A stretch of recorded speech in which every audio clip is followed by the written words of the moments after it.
여권 꺼내지 마세요. 지금은 사람이 먼저입니다. 미국 응급실에서 15년을 버틴 의사가 서울에서 처음으로 순서를 잃었습니다. 아내가 쓰러진 순간 그는 보험과 동의서를 떠올렸지만 한국의 응급실은 그걸 뒤로 밀어냈습니다. CT와 MRI가 끊기지 않았고 몇 분 만에 결론이 내려졌습니다. 그때 한국 의사가 짧게 말했습니다. 출혈성입니다. 혈전 용해제 쓰면 안 됩니다. 바로 수술 준비하세요. 설명은 길지 않았습니다. 대신 판단은 끝나 있었습니다. 왜 한국은 이 결정을 망설이지 않았을까요? 그 즉각적인 판단이 한 가족의 인생을 어디까지 되돌려 놓았는지 지금 시작하겠습니다. 구독과 좋아요는 아주 큰 힘이 됩니다. 지금 어디에서 듣고 계신지 댓글로 알려주세요. 그럼 지금 사연 시작하겠습니다. 저는 데이비드 리입니다. 미국에서 응급의학과 의사로 일하고 있죠. 정확히는 보스턴의 한 대학병원 응급실에서 15년째 근무 중이에요. 사람들은 제게 골든타임의 수호자라는 별명을 붙이곤 했습니다. 강의실에서도 병동에서도 저는 늘 같은 말을 반복했어요. 골든타임을 놓치면 인생이 바뀝니다. 그 문장을 수백 번 말하며 살아왔습니다. 그런데 그날 아침 서울의 한 호텔 조식당에서 그 문장이 제 목을 조이기 시작했죠. 아내는 여행을 좋아합니다. 저는 일정표를 좋아하고요. 이번 서울 방문은 제게 국제응급의학학회 발표였고 아내에게는 오랜만에 해외여행이었어요. 그래서 우리는 같은 도시를 서로 다른 언어로 걸었습니다. 저는 호텔방에서 발표 슬라이드를 점검했고 아내는 창밖 남산타워를 보며 미소 지었죠. 그 단순한 균형이 오래 갈 줄 알았습니다. 조식당은 한산했어요. 아침 7시 창밖으로 서울의 출근 풍경이 보였습니다. 아내가 커피를 따르려고 종이컵을 들었죠. 그때 손목이 아주 살짝 떨렸어요. 저는 그 떨림을 피곤함으로 분류했습니다. 늘 하던 대로요. 의사들이 가장 흔하게 하는 실수죠. 가족의 증상을 과소평가하는 것, 괜찮겠지라고 생각하는 순간 우리는 이미 의사가 아니라 그냥 남편이 되니까요. 그때 컵이 바닥에 떨어졌습니다. 커피가 대리석 바닥에 퍼졌어요. 둔탁한 소리가 났죠. 몇몇 사람들이 고개를 돌렸습니다. 저는 반사적으로 미안해요라고 말하려다가 아내의 얼굴을 봤어요. 입이 열려 있는데 소리가 없었습니다. 왼쪽 입격하 천천히 내려갔어요. 팔이 축 처졌습니다. 머릿속에 단어가 튀었죠. 뇌졸중, 편마비, 골든타임, 얼굴, 팔, 말, 시간. 뇌졸중 판별법이 자동으로 작동했습니다. 여보, 제가 아내의 어깨를 잡았습니다. 반응이 없었어요. 눈은 저를 보고 있었지만 초점이 흐렸습니다. 공포가 있었어요. 그 눈 속에 제 눈에도 같은 공포가 있었을 겁니다. 저는 의사였습니다. 그래서 더 무서웠어요. 제가 아는 최악의 시나리오가 지금 제 눈앞에서 시작되고 있었으니까요. 누군가 소리쳤습니다. 119. 호텔 직원이 달려왔어요. 저는 본능적으로 지갑을 꺼냈습니다. 여권, 보험카드, 신용카드. 미국에서는 이게 생존 장비거든요. 치료만큼 중요한 입장권이죠. 보험 확인 없이는 응급실 문도 제대로 열리지 않는 곳에서 15년을 살았습니다. 그런데 서울에서는 그 순서가 달라 보였어요. 구급대원들이 들어왔습니다. 빨랐어요. 정말 빨랐습니다. 질문은 최소한이었죠. 언제부터요? 5분 전입니다. 기저질환은? 없어요. 그게 전부였습니다. 보험은? 신분은? 외국인 절차는? 아무도 묻지 않았어요. 들것이 펼쳐졌습니다. 아내가 조심스럽게 옮겨졌죠. 혈압계가 팔에 감겼고 산소포화도 측정기가 손가락에 끼워졌어요. 움직임에 군더더기가 없었습니다. 저는 따라 들어가려다가 한 대원이 말했습니다. 같이 타세요. 허락이 아니라 당연하다는 어조였어요. 구급차 안에서 저는 아내의 손을 잡았습니다. 따뜻했어요. 반응은 여전히 없었지만요. 무전기 소리가 들렸습니다. 한국어. 대부분 못 알아들었어요. 하지만 숫자는 이해했습니다. 혈압 수치, 맥박, 시간. 그리고 제 머릿속에선 다른 계산이 돌아갔습니다. 병원 도착하면 보험 확인에 15분, 동의서 작성에 10분, CT 대기에 30분, 결과 확인에 20분. 그 사이 뇌세포는 분당 190만 개씩 죽어간다. 제가 미국에서 배운 현실이었어요. 절차는 안전을 위해 존재하지만 그 절차가 때로는 시간을 잡아먹는다는 것도 알고 있었습니다. 그런데 여기서는 어떨까요? 구급차가 코너를 돌았습니다. 사이렌 소리가 울렸어요. 저는 창밖을 봤습니다. 낯선 간판들, 낯선 글자들. 저는 이 나라의 의료 시스템을 몰랐어요. 논문으로는 읽었지만 경험해 본 적은 없었죠. 이렇게 빠르게 움직이는 게 과연 안전할까? 제 안에서 불안과 의심이 고개를 들기 시작했습니다. 마지막으로 아내의 손을 더 세게 잡았어요. 제 손바닥에 땀이 맺혔습니다. 아내의 눈꺼풀이 천천히 감겼죠. 여보, 괜찮아. 곧 병원이야. 제 목소리가 떨렸습니다. 의사의 목소리가 아니라 남편의 목소리였어요. 구급차가 멈췄습니다. 문이 열렸죠. 환한 빛이 들어왔습니다. 응급실 입구였어요. 저는 마음속으로 같은 질문을 반복했습니다. 왜 하필 지금? 왜 하필 여기? 그리고 들것이 빠르게 안으로 들어갔습니다. 저는 뒤따라 뛰었어요. 이제 되돌릴 수 없었습니다. 구급차 안은 짧은 문장들로 움직였습니다. 무전기 소리, 기계음, 한국어. 저는 대부분을 못 알아들었어요. 그런데 이상하게 손놀림은 이해할 수 있었습니다. 불필요한 동작이 없었어요. 필요한 것만 있었죠. 병원에 도착하자 아내는 그대로 응급실 안쪽으로 빨려 들어갔습니다. 저는 반사적으로 접수대를 찾았어요. 미국에서의 습관이죠. 신원 확인, 보험 확인, 동의서 작성. 그게 순서였으니까요. 그런데 간호사가 손바닥을 들어 제 말을 잘랐습니다. 환자 먼저 확인할게요. 그 말이 제 귀에 오래 남았어요. 한 문장인데 계속 울렸습니다. 통역사가 뒤늦게 저에게 붙었어요. 젊은 여성이었습니다. 병원 자원봉사자 조끼를 입고 있었죠. 저는 준비해둔 질문들을 쏟아냈습니다. 보험 서류는 어디서 작성하나요? 외국인 환자 절차는 따로 있나요? 비용 견적은 언제 나오죠? 통역사는 잠깐 숨을 고르더니 같은 답을 천천히 옮겼습니다. 지금은 치료가 먼저예요. 비용은 나중에 정리하면 됩니다. 저는 믿지 못했습니다. 미국에서는 나중이 곧 분쟁을 의미하거든요. 청구서가 몇 달 뒤에 날아오고 항목마다 싸워야 하고 보험사와 병원 사이에서 환자가 샌드위치처럼 끼이는 구조요. 그리고 이때 제 머릿속에서 익숙한 두려움이 고개를 들었습니다. 보험 승인, 책임 회피, 법적 리스크. 미국에서 15년간 제가 숨 쉬듯 다뤄온 그 시스템이 지금 아내보다 더 크게 제 생각을 지배했어요. 복도 끝에서 아내를 실은 침대가 코너를 돌며 사라졌습니다. 저는 여권을 든 손으로 그 자리에 서 있었어요. 아무도 그걸 받지 않았습니다. 아무도 그걸 요구하지 않았어요. 그게 더 불안했습니다. 서류와 절차가 저를 보호해 줄 거라 믿어왔는데 여기서는 그것들이 뒤로 밀려났어요. 대신 앞에 온 건 판단이었습니다. 저는 플라스틱 의자에 앉았습니다. 주변을 둘러봤죠. 다른 보호자들도 앉아 있었어요. 누군가는 기도하듯 손을 모으고 있었고 누군가는 천장을 멍하니 올려다봤습니다. 제 무릎 위에 여권과 지갑이 놓여 있었어요. 쓸모없는 무기들이었습니다. 그때 간호사 한 명이 빠르게 지나갔습니다. 손에 차트를 들고 있었어요. 뒤이어 또 다른 의료진이 지나갔죠. 모두 같은 방향으로 움직였습니다. 정확하고 빠르게. 저는 그제야 벽에 걸린 안내판을 봤습니다. 낯선 한글 글자들 사이로 통역사가 손가락으로 가리킨 문구가 있었어요. 뇌졸중 집중치료실, 빠른 길 운영 중. 단순한 안내가 아니었습니다. 훈련의 흔적이었어요. 시스템의 흔적. 저는 속으로 생각했습니다. 빠른 게 아니라 준비된 건가? 30분쯤 지났을 때 젊은 의사가 나타났습니다. 하얀 가운을 입고 있었어요. 표정은 차분했고 걸음은 빨랐습니다. 통역사가 제 옆에 섰죠. 의사가 말했습니다. CT 결과 나왔습니다. 지금 MRI로 넘어갑니다. 잠깐만요. 저는 손을 들었어요. CT 결과가 어떤데요? 제가 봐도 될까요? 저도 의사입니다. 응급의학 전문이고요.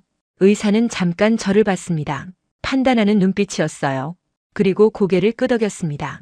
복도 끝 상담실로 오세요. 저는 따라갔습니다. 작은 방이었어요. 컴퓨터 모니터가 하나 있었죠. 의사가 영상을 띄웠습니다. 뇌 단층 촬영, 회색과 검은색의 조합. 저는 익숙했어요. 수백 번 본 영상이었죠. 그리고 저는 그것을 봤습니다.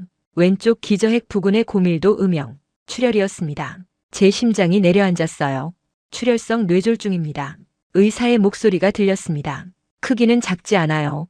하지만 위치가 수술 가능한 범위입니다. MRI로 정확한 출혈원과 주변 조직 상태를 확인한 다음 신경외과와 상의할 겁니다. 저는 입술을 깨물었습니다. 출혈성이라는 건 치료 방향이 완전히 달라진다는 뜻이었어요. 만약 허혈성으로 오판하고 혈전용해제를 썼다면 출혈은 더 커졌을 겁니다. 언제 판단하셨어요? 출혈성이라고. 구급차에서 이미 의심했습니다.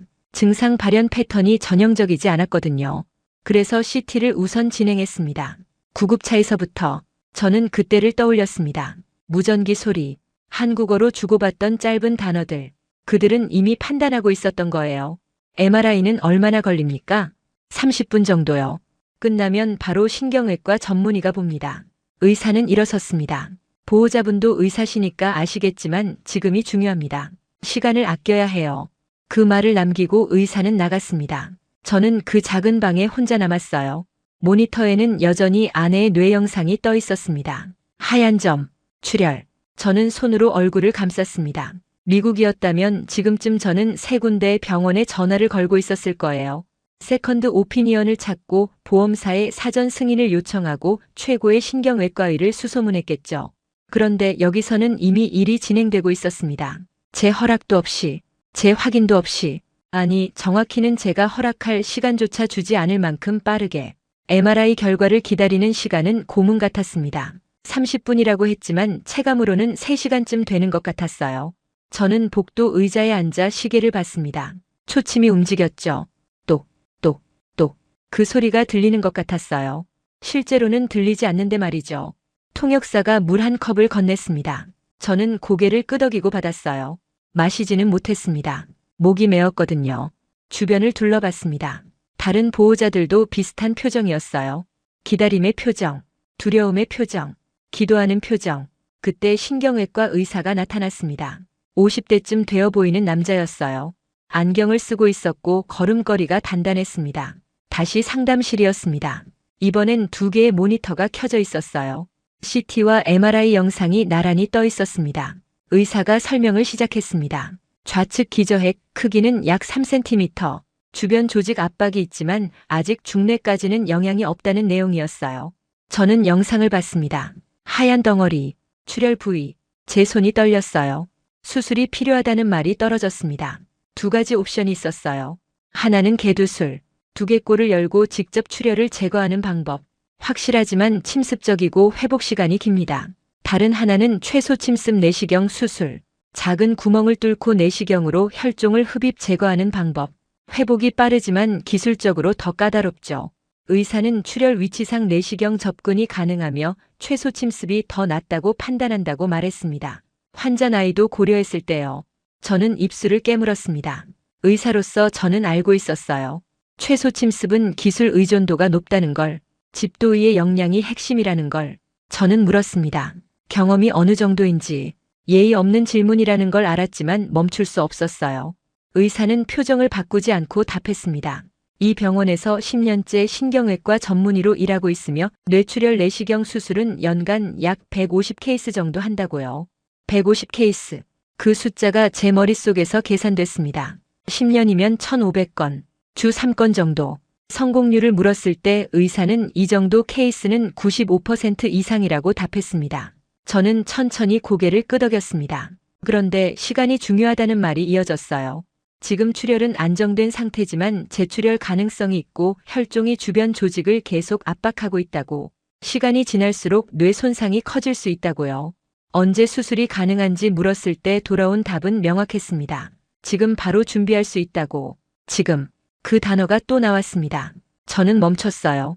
미국에서라면 지금쯤 무슨 일이 벌어졌을까요?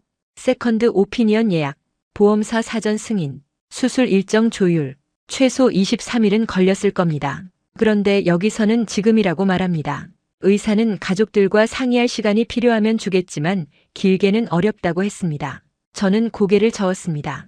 가족은 저뿐이라고. 미국에 아이들이 있지만 연락하기엔 시간이 없다고. 제 머릿속에서 2가지 목소리가 싸웠습니다. 하나는 의사의 목소리였어요. 데이터를 확인하라고. 이 병원의 수술 성공률을 찾아보라고. 다른 병원과 비교하라고. 리뷰를 읽어보라고. 다른 하나는 남편의 목소리였습니다. 아내가 죽어가고 있다고. 지금 결정해야 한다고. 저는 눈을 감았습니다. 그리고 지난 15년을 떠올렸어요. 응급실에서 제가 내린 수많은 결정들.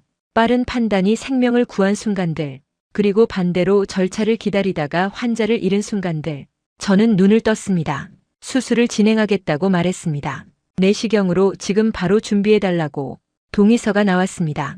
한글과 영어가 함께 인쇄된 종이었어요. 저는 읽었습니다. 빠르게, 수술 방법, 합병증 가능성, 재출혈 위험, 감염 위험, 신경 손상 가능성, 모든 최악의 시나리오가 거기 적혀 있었습니다. 펜을 잡았습니다. 손이 떨렸어요. 이 떨림은 단순한 두려움만이 아니었습니다. 제가 평생 고수해온 원칙, 충분한 정보와 시간을 확보해서 신중하게 결정한다는 그 방식을 지금 내려놓는 떨림이었어요. 서명했습니다. 데이비드 리, 30분 안에 수술실 준비가 끝난다는 말을 들었습니다. 수술은 2시간에서 3시간 정도 걸릴 거라고요. 의사가 나갔습니다. 저는 그 작은 방에 혼자 남았어요. 책상 위에 동의서 사본이 놓여 있었습니다. 제 서명이 보였어요. 떨린 글씨체. 저는 처음으로 이런 생각을 했습니다. 제가 옳다고 믿어온 그 방식이 혹시 아내를 늦추는 건 아닐까? 미국에서라면 저는 더 많은 정보를 모았을 거예요. 더 많은 의견을 들었을 겁니다. 더 신중했을 거예요. 하지만 신중함이 항상 옳은 건 아닙니다. 때로는 신중함이 지연이고 지연이 곧 위험이니까요. 복도로 나왔습니다. 간호사가 저를 수술 대기실로 안내했어요. 30분 뒤 아내가 수술복을 입고 침대에 실려 지나갔습니다. 저는 다가가서 손을 잡았어요. 아내의 눈이 반쯤 떠졌습니다. 진정제 때문에 흐릿했죠. 저는 말했습니다. 괜찮다고, 곧 끝난다고, 제가 여기 있다고. 아내의 손가락이 약하게 움직였습니다. 그리고 침대가 움직였어요. 수술실 문이 열렸습니다. 아내가 안으로 들어갔죠. 문이 닫혔습니다. 빨간 불이 켜졌습니다. 수술 중. 저는 의자에 앉아 고개를 숙였습니다. 두 손을 모았어요. 기도하듯이. 저는 의사였습니다. 하지만 지금은 그냥 남편이었어요. 기다림은 사람을 망가뜨립니다. 특히 제가 의사일 때 더 그래요. 저는 최악의 경우를 너무 많이 봤거든요. 복도에는 다른 가족들도 있었습니다. 누군가는 울고 누군가는 손을 꼭 잡고 누군가는 아무 말도 하지 않았어요. 그 침묵이 공통의 언어였습니다. 우리는 서로의 국적을 몰라도 같은 표정을 공유했죠. 저는 시계를 봤습니다. 1시간이 지났어요. 아직 1시간 더 혹은 2시간 더 남았습니다. 미국이었다면 중간 보고가 왔을 거예요. 진행 상황을 알려주고 예상 시간을 업데이트하고 합병증 가능성을 다시 설명해 줬을 겁니다. 그런데 여기서는 조용했어요. 저는 그 조용함을 어떻게 받아들여야 할지 몰랐습니다. 제 안에서 익숙한 목소리가 속삭였어요. 보험, 책임, 리스크 관리. 설명하지 않는 건 책임지지 않으려는 거라고. 뭔가 잘못되면 변명할 여지를 남기는 거라고. 그 목소리는 익숙했습니다. 제가 하버드 공중보건대학원 강의실에서 수없이 다뤘던 내용이었어요. 의료진이 아니라 시스템이 방어적으로 변하는 순간, 법과 비용이 의학을 조심스럽게 만드는 순간, 저는 그걸 현실적 균형이라고 불러왔습니다. 환자를 지키는 동시에 의료진도 지켜야 한다고. 그게 지속 가능한 시스템이라고. 하지만 지금 서울의 복도에서는 균형이 다른 곳에 있었습니다. 말이 아니라 손, 서류가 아니라 움직임. 누가 봐도 일이 진행 중이었어요. 저는 휴대폰을 꺼냈습니다. 보스턴에 있는 큰아들에게 문자를 보내야 했어요. 상황을 알려야 했죠. 하지만 무엇을 쓸까요? 엄마가 뇌출혈이야. 지금 수술 중이고 아빠는 여기서 기다리고 있어. 그 문장들이 너무 차갑게 느껴졌습니다. 결국 간단하게만 썼어요. 엄마 수술 중. 괜찮을 거야. 걱정 마. 전송 버튼을 누르고 나서 생각했습니다. 과연 괜찮을까요? 2시간이 지났습니다. 복도의 다른 가족 한 명이 의사와 이야기하고 있었어요. 멀리서 봤지만 표정이 밝아지는 게 보였습니다. 좋은 소식이었나 봐요. 저는 그 장면을 보며 안도했습니다. 여기서도 사람들이 살아나는구나. 여기서도 기적이 일어나는구나. 그때 통역사가 다가왔습니다. 손에 종이컵 2개를 들고 있었어요. 하나를 건네며 말했습니다. 커피 드세요. 아직 시간 걸려요. 저는 받았습니다. 고맙습니다. 근데 뭔가 소식 들으셨어요? 통역사가 고개를 저었습니다. 아직이요. 하지만 여기 의료진들은 중간에 나오지 않아요. 일이 순조로울 때는요. 순조롭다는 뜻인가요? 보통은 그래요. 문제가 있으면 보호자를 부르거든요. 그 말이 저를 조금 진정시켰습니다. 소식이 없는 게 나쁜 소식은 아니라는 뜻. 커피를 마셨어요. 뜨거웠습니다. 쓴맛이 혀를 깨웠죠. 저는 문득 생각했습니다. 미국의 병원들은 왜 그렇게 자주 설명할까요? 환자를 안심시키기 위해서? 아니면 법적 책임을 분산하기 위해서? 2가지 다일 겁니다. 하지만 어느 쪽에 더 무게가 실려 있을까요? 제가 15년간 일한 보스턴 병원에서 우리는 매 단계마다 기록했습니다. 누가 언제 무엇을 말했는지, 환자가 어떻게 반응했는지, 동의는 얻었는지, 그게 환자를 위한 건지, 우리를 위한 건지 구분이 흐려질 때가 많았어요. 그리고 지금 여기 서울에서는 그 모든 게 생략됐습니다. 기록보다 치료, 설명보다 행동. 어느 쪽이 옳은 걸까요? 저는 답을 몰랐습니다. 2시간 반이 지났을 때 수술실 문이 열렸습니다. 간호사 한 명이 나왔어요. 저를 보더니 다가왔습니다. 보호자분이시죠? 제 심장이 뛰었습니다. 수술 순조롭게 진행되고 있어요. 30분에서 1시간 정도 더 걸릴 것 같습니다. 그게 전부였습니다. 간호사는 다시 안으로 들어갔어요. 저는 그 자리에 멍하니 서 있었습니다. 순조롭게. 그 단어가 제 안에서 울렸어요. 통역사가 옆에서 말했습니다. 좋은 신호예요. 저는 고개를 끄덕였습니다. 그리고 다시 의자에 앉았어요. 제 손이 떨리고 있었습니다. 안도 때문인지 긴장 때문인지 피로 때문인지 알 수 없었어요. 저는 눈을 감았습니다. 그리고 처음으로 제대로 기도했습니다. 종교가 있는 사람은 아니지만 그 순간만큼은 누군가에게 간절히 빌었어요. 제 아내를 살려달라고. 제가 잘못 판단한 게 아니기를. 이 결정이 옳았기를. 시간이 흘렀습니다. 얼마나 지났는지 모르겠어요. 30분쯤, 40분쯤, 그리고 수술실 문이 다시 열렸습니다. 이번엔 의사였습니다. 마스크를 벗고 있었어요. 표정이 보였습니다. 저는 벌떡 일어났습니다. 의사가 저를 보며 천천히 걸어왔어요. 그 몇 초가 영원 같았습니다. 의사가 제 앞에 섰습니다. 그리고 말했어요. 수술 잘 끝났습니다. 그 순간 제 다리에 힘이 풀렸습니다. 벽을 짚었어요. 숨을 쉬는 게 이렇게 어려웠나 싶었습니다. 혈종 제거 성공적으로 마쳤고요. 출혈 부위 지혈도 확인했습니다. 주변 조직 손상은 최소화했어요. 의사는 차분하게 설명을 이어갔습니다. 지금 중환자실로 이동 중입니다. 마취에서 깨는데 12시간 정도 걸릴 거예요. 그 다음에 신경학적 검사 시작합니다. 저는 고개를 끄덕였습니다. 말이 나오지 않았어요. 질문 있으세요? 질문이요? 제 머릿속에 질문이 수백 개 있었습니다. 하지만 입 밖으로 나온 건 단 하나였어요. 아내는 괜찮을까요? 의사는 잠깐 멈췄습니다. 그리고 신중하게 답했어요.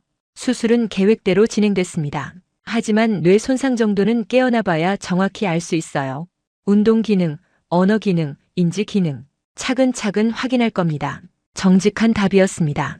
희망을 주면서도 과장하지 않는. 한 가지 확실한 건 만약 증상만 보고 다른 치료를 먼저 시작했다면 의사가 말을 멈췄어요. 결과는 장담 못했을 겁니다. 그 문장이 제 가슴을 쳤습니다. 만약 허혈성으로 오판하고 혈전 용해제를 썼다면, 만약 보험 승인을 기다리느라 6시간을 지체했다면, 만약 세컨드 오피니언을 구하느라 내일로 미뤘다면 아내는 지금 어떻게 됐을까요? 의사가 덧붙였습니다.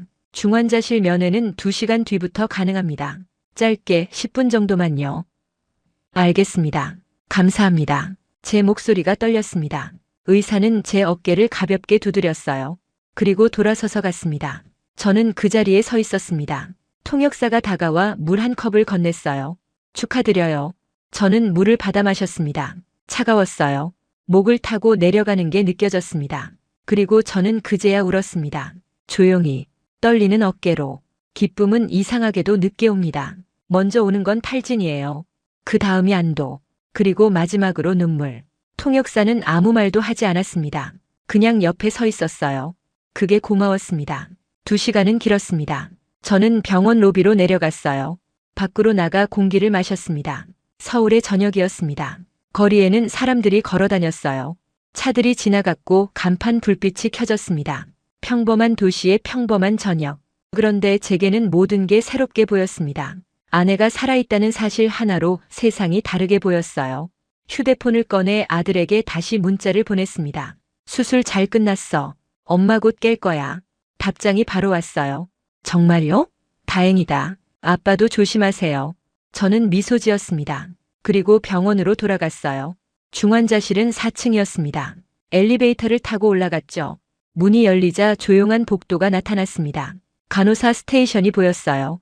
한 간호사가 저를 보더니 확인했습니다. 제 신분증과 아내의 이름을 대조하고 고개를 끄덕였어요. 10분만 면회 가능합니다.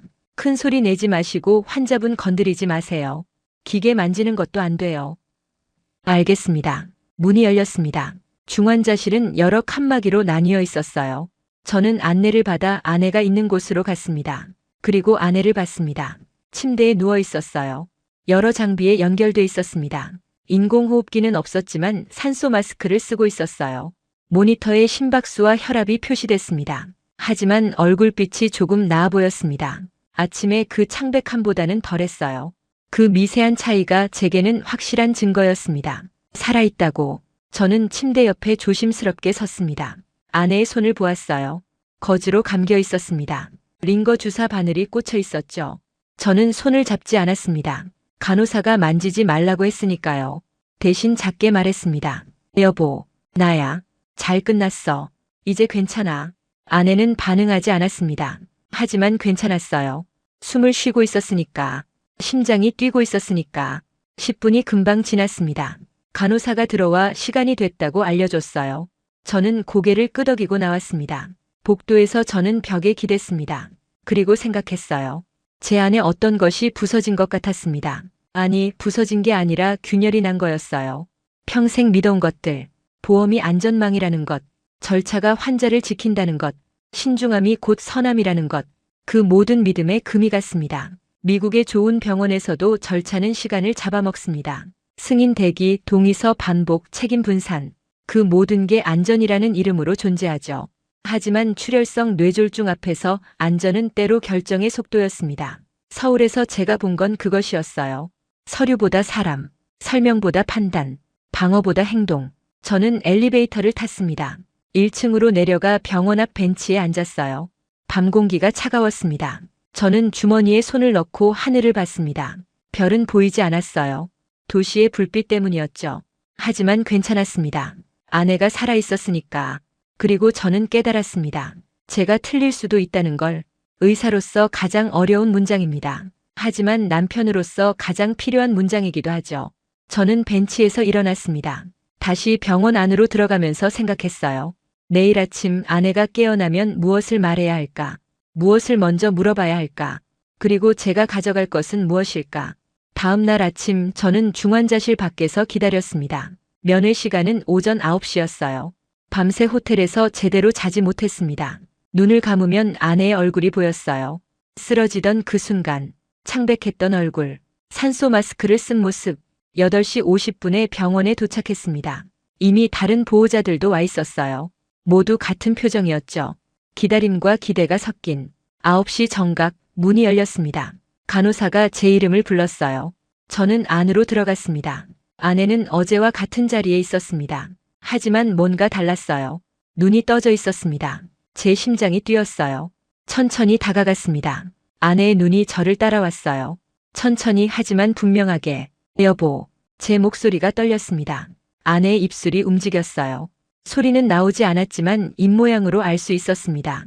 여보, 저는 눈물이 났습니다. 간호사가 옆에서 조용히 말했습니다. 아직 목소리는 약해요. 천천히 나아질 거예요. 저는 고개를 끄덕였습니다. 아내의 손을 보았어요. 어제는 만지지 말라고 했는데 오늘은 괜찮을까요? 간호사에게 눈으로 물었습니다. 간호사가 고개를 끄덕였어요. 저는 조심스럽게 아내의 손을 잡았습니다. 따뜻했어요. 살아있었습니다. 무섭지? 나도 무서웠어. 아내의 손가락이 움직였습니다. 아주 약하게 제 손을 쥐려는 듯. 힘은 거의 없었어요. 하지만 의지는 분명했습니다. 수술 잘 끝났어. 이제 천천히 나아질 거야. 서두르지 마. 난 여기 있어. 아내의 눈에서 눈물이 흘렀습니다. 저는 티슈로 조심스럽게 닦아줬어요. 10분이 순식간이었습니다. 간호사가 시간이 됐다고 알려줬죠. 저는 아내의 손을 천천히 놓았습니다. 오후에 또 올게. 잘 쉬어. 복도로 나왔을 때 통역사가 기다리고 있었습니다. 깨어나셨어요? 네. 눈 떴어요. 다행이에요. 의사 선생님이 보시고 싶대요. 상담실로 갔습니다. 신경외과 의사가 태블릿을 들고 있었어요. 잘 주무셨어요? 저는 씁쓸하게 웃었습니다. 거의 못 잤습니다. 이해합니다. 의사가 태블릿을 돌려 보여줬어요. 뇌 영상이 떠 있었습니다. 수술 후 CT입니다. 혈종 제거 확인됐고 추가 출혈 없습니다. 부종도 예상 범위 아니에요. 저는 영상을 봤습니다. 어제의 하얀 덩어리가 사라져 있었어요. 신경학적 검사는 오늘 오후부터 시작합니다. 운동 기능, 감각, 언어. 단계적으로 확인할 거예요. 회복 가능성은 어떻게 보십니까? 의사는 신중하게 답했습니다. 뇌졸중 회복은 예측하기 어렵습니다. 하지만 나이 기저질환 없음, 빠른 수술, 이 세 가지가 긍정적이에요. 재활이 핵심입니다. 재활은 언제부터 시작합니까? 빠르면 내일부터요. 침상에서 할 수 있는 것부터 시작합니다. 내일부터. 저는 놀랐습니다. 미국이었다면 수술 후 최소 34일은 안정기를 가졌을 거예요. 의사가 제 표정을 읽었는지 설명을 덧붙였습니다. 빠른 재활이 더 좋은 결과를 만듭니다. 뇌 가소성은 시간이 지날수록 떨어지거든요. 물론 환자 상태 보면서 조절합니다. 저는 천천히 고개를 끄덕였습니다. 뇌 가소성, 신경재활의 핵심 개념이죠. 뇌가 스스로 회로를 재구성하는 능력, 그리고 그 능력은 빠를수록 좋다는 것. 저도 알고 있는 내용이었습니다. 하지만 막상 제 아내 일이 되니 두려웠어요. 걱정하지 마세요. 재활치료사들이 전문가입니다. 의사가 일어서며 말했어요. 오후에 다시 뵙겠습니다. 의사가 나가고 저는 잠시 그 자리에 남았습니다. 창밖을 봤어요. 서울의 오전, 맑은 하늘. 제 머릿속에서 무언가가 재배치되고 있었습니다. 어제까지만 해도 저는 이 시스템을 의심했어요. 너무 빠르다고, 절차가 부족하다고, 설명이 없다고. 하지만 지금 보니 달랐습니다. 여기선 사람이 먼저 왔어요. 서류는 나중, 설명은 필요한 만큼만, 행동은 즉시. 그리고 가장 중요한 건 이들이 경험이 있다는 거였습니다. 하루에 몇 건씩 이런 케이스를 다루는 팀. 프로토콜이 머리가 아니라 몸에 배어 있는 사람들. 저는 로비로 내려가 커피를 샀습니다. 벤치에 앉아 마셨어요. 그리고 생각했습니다. 제가 15년간 미국에서 믿어온 것들. 좋은 의료는 충분한 설명과 선택권을 준다. 환자는 모든 정보를 알 권리가 있다. 신중함이 안전을 만든다. 틀린 말은 아닙니다. 하지만 전부는 아니었어요. 때로는 너무 많은 선택이 결정을 지연시킵니다. 때로는 너무 많은 설명이 골든타임을 잡아먹죠. 때로는 신중함이 아니라 경험이 생명을 구합니다. 제 휴대폰이 울렸어요. 보스턴 병원 동료였습니다. 전화를 받았습니다. 데이비드, 괜찮아? 메시지 받고 깜짝 놀랐어. 응, 수술 잘 끝났어. 다행이다. 어느 병원이야? 혹시 도움 필요하면 말해. 내가 아는 신경외과 전문의가. 저는 동료의 말을 끊었습니다. 괜찮아. 여기 팀이 훌륭해. 정말로. 전화기 너머로 잠깐 침묵이 흘렀어요. 그래. 한국 의료 수준 높다는 건 알지만 내가 그렇게 말하니 의외네. 나도 의외야. 저는 웃었습니다. 나중에 자세히 얘기할게. 지금은 아내 옆에 있어야 해서. 알았어. 조심해. 필요한 거 있으면 언제든 연락해. 전화를 끊고 저는 하늘을 올려다봤습니다. 제 안에서 무언가가 완전히 뒤집혔습니다. 기준이 바뀌었어요. 의료의 질을 측정하는 기준. 좋은 시스템이란 무엇인가? 환자 중심이란 무엇인가? 저는 그동안 설명의 양과 선택의 폭으로 그걸 측정했어요. 하지만 여기서 본 건 결과의 속도와 팀의 숙련도였습니다. 어느 쪽이 옳은 걸까요? 아니, 질문이 잘못됐습니다. 둘 다 옳을 수 있어요. 상황에 따라, 질환에 따라, 시스템에 따라. 중요한 건 인정하는 거였습니다. 제가 알던 방식만이 정답은 아니라는 걸. 오후 면회 시간 아내가 제 이름을 희미하게 불렀습니다. 그 순간 저는 확신했어요. 여기서 내린 모든 결정이 옳았다고. 이제 남은 건 회복뿐이었습니다. 다음 날 재활이 시작됐습니다. 아침 9시 재활치료사가 중환자실로 들어왔어요. 30대 정도 되어 보이는 여성이었습니다. 밝은 표정에 단단한 손. 저는 복도에서 지켜봤습니다. 유리 너머로 보이는 아내의 침대. 치료사는 바로 시작했어요. 손가락, 손목, 팔꿈치. 아주 작은 움직임부터였습니다. 아내는 힘들어했어요. 오른쪽 손은 움직였지만 왼쪽은 떨렸습니다. 치료사는 조급해하지 않았어요. 같은 동작을 반복했습니다. 천천히, 꾸준히. 30분이 지났을 때 치료사가 나왔습니다. 오늘은 여기까지 할게요. 내일은 앉는 연습 시작합니다. 내일요? 네. 빠를수록 좋아요. 오후에 한 번 더 올게요. 오늘 2번이나요? 네. 하루 2번씩입니다. 주말에도요. 주말에도. 그 말이 제 귀에 남았습니다. 미국이었다면 주말에는 기본적인 케어만 이루어졌을 거예요. 하지만 여기서는 달랐습니다. 저는 그날 오후에도 지켜봤습니다. 이번엔 다리였어요. 발목, 무릎, 고관절. 아내는 30분 만에 지쳐 보였어요. 하지만 치료사는 멈추지 않았습니다. 대신 강도를 조절했죠. 저는 문득 떠올렸습니다. 응급실 벽에 붙어 있던 그 문구를요. 뇌졸중 집중치료실. 그때는 단순한 안내판인 줄 알았어요. 하지만 지금 보니 그게 아니었습니다. 응급만 프로토콜이 아니었어요. 회복에도 프로토콜이 있었습니다. 빠름은 서두름이 아니라 지연을 허용하지 않는 철학이었어요. 사흘째 되는 날 아내는 침대에서 앉았습니다. 10초. 그게 전부였습니다. 하지만 아내는 스스로 앉아 있었어요. 저는 유리 너머에서 눈물을 닦았습니다. 나흘째는 20초, 닷새째는 1분. 매일 기록이 갱신됐어요. 일주일째 되는 날 아내가 말을 했습니다. 고맙습니다. 떨리는 목소리였지만 분명했어요. 다음 날은 토요일이었습니다. 치료사는 역시 왔어요. 주말에도 멈추지 않는 리듬. 아내는 두 사람의 부축을 받고 침대 옆에 섰습니다. 5초. 다리가 떨렸어요. 다시 앉았습니다. 10초. 세 번째는 15초. 일요일 아내는 30초를 섰습니다. 저는 복도에서 벽에 기대 서 있었어요. 가슴이 터질 것 같았습니다. 치료사가 나왔을 때 저는 물었습니다. 선생님, 주말에도 쉬지 않으시네요. 치료사는 고개를 가볍게 저었어요. 뇌는 주말을 모르거든요. 회복 시기를 놓치면 안 되니까요. 그 말이 제 안에 깊이 박혔습니다. 뇌는 주말을 모른다. 당연한 말이었습니다. 하지만 시스템이 그걸 아는 건 다른 문제죠. 미국에서는 주말 근무를 싫어하는 동료들이 많았어요. 당연한 일이었습니다. 사람도 쉬어야 하니까요. 하지만 여기서는 환자의 시간표에 맞춰 시스템이 움직였습니다. 이틀째 주가 시작됐습니다. 아내는 보행 보조기를 잡고 세 걸음을 걸었어요. 휘청거렸지만 넘어지지 않았습니다. 그리고 언어 치료도 시작됐습니다. 사과, 과, 바나나, 나나, 단어 하나하나, 발음 하나하나. 아내는 좌절했습니다. 입이 생각대로 움직이지 않았으니까요. 하지만 치료사는 멈추지 않았어요. 위로도 과하지 않았습니다. 그저 반복했어요. 같은 시간에 같은 리듬으로. 저는 어느 저녁 치료사에게 물었습니다. 환자들이 다들 이렇게 빨리 회복하나요? 아니요. 환자마다 달라요. 하지만 우리가 할 수 있는 건 최선을 다하는 거예요. 힘들지 않으세요? 힘들죠. 하지만 이게 제 일이에요. 그 단순한 대답이 저를 울렸습니다. 이게 제 일이에요. 전문성이란 게 뭘까요? 여기서 본 건 헌신이었습니다. 주말에도 저녁에도 환자가 필요하면 나타나는 사람들. 2주째가 끝날 무렵 아내는 복도를 걸었습니다. 보행 보조기를 잡고 천천히 하지만 스스로. 저는 10m 떨어진 곳에서 지켜봤어요. 아내가 저를 보고 미소 지었습니다. 왼쪽 입꼬리는 여전히 약했지만 미소는 분명했어요. 저는 손을 흔들었습니다. 그리고 생각했어요. 여기서 배운 건 속도만이 아니었습니다. 끈기였어요. 멈추지 않는 것. 주말도 명절도 어려움도 핑계로 삼지 않는 것. 그게 회복을 만들었습니다. 챕터 8 내가 가져갈 것 수정본. 퇴원 전날 행정실에서 연락이 왔습니다. 저는 긴장했어요. 미국식 기억이 몸에 남아 있었습니다. 끝없이 쪼개진 항목들, 설명되지 않는 청구 코드들, 몇 달짜리 분쟁의 시작.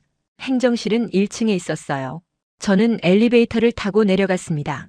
창구 직원이 서류 뭉치를 꺼냈습니다. 저는 숨을 참았어요. 그런데 종이는 생각보다 얇았습니다. 항목을 봤어요. 수술, 입원, 중환자실, 재활, 검사, 약제. 복잡한 조각이 아니라 이해 가능한 덩어리였습니다. 저는 금액을 봤습니다. 천천히 읽었어요. 한 번, 두 번. 제가 머릿속에서 준비해둔 최악의 숫자가 오지 않았습니다. 외국인이라는 이유로 추가된 벽도 보이지 않았어요. 긴급 수술이라는 이유로 할증된 것도 없었습니다. 직원이 말했습니다. 보험 없이 전액 본인 부담이시죠? 이 금액 맞습니다. 저는 다시 확인했어요. 이게 전부인가요? 네. 여기 명세서 자세히 나와 있어요. 제 손이 떨렸습니다. 미국이었다면 이 정도 케이스는 10만 달러를 넘었을 거예요. 보험이 있어도 본인 부담이 수만 달러. 보험이 없다면 파산 직전까지 갔을 겁니다. 그런데 여기서는 달랐습니다. 제 안에서 무언가가 무너졌어요. 아니, 무너진 게 아니라 풀려난 거였습니다. 지난 2주간 제 어깨를 짓누르던 무게, 보험, 비용, 청구서, 그 두려움이 한꺼번에 빠져나갔습니다. 감사합니다. 제 목소리가 떨렸어요. 직원은 미소 지었습니다. 퇴원 축하드려요. 부인분 많이 좋아지셨죠? 네, 정말 많이요. 저는 서류를 받아들고 밖으로 나왔습니다. 병원 앞 벤치에 앉았어요. 하늘을 봤습니다. 2월의 서울, 맑은 날, 제 안의 마지막 악역이 사라졌습니다. 비용에 대한 공포, 그건 제가 15년간 미국 의료 시스템에서 배운 본능이었어요. 모든 치료 뒤에는 청구서가 따라온다는 것, 때로는 치료보다 청구서가 더 무섭다는 것. 하지만 여기서는 달랐습니다. 공항으로 가는 날 아내가 제 손을 잡았습니다. 힘은 약했어요. 하지만 방향은 분명했습니다. 고마워. 아내가 말했어요. 발음은 아직 불완전했지만 의미는 완벽했습니다. 내가 고마워. 살아줘서. 택시가 호텔을 떠났습니다. 서울 거리를 지나갔어요. 저는 창밖을 봤습니다. 이틀 전 쓰러졌던 그 도시, 낯설었던 그곳이 이제는 달리 보였습니다. 공항에 도착했어요. 체크인을 하고 출국장으로 향했습니다. 탑승을 기다리는 동안 저는 노트북을 열었습니다.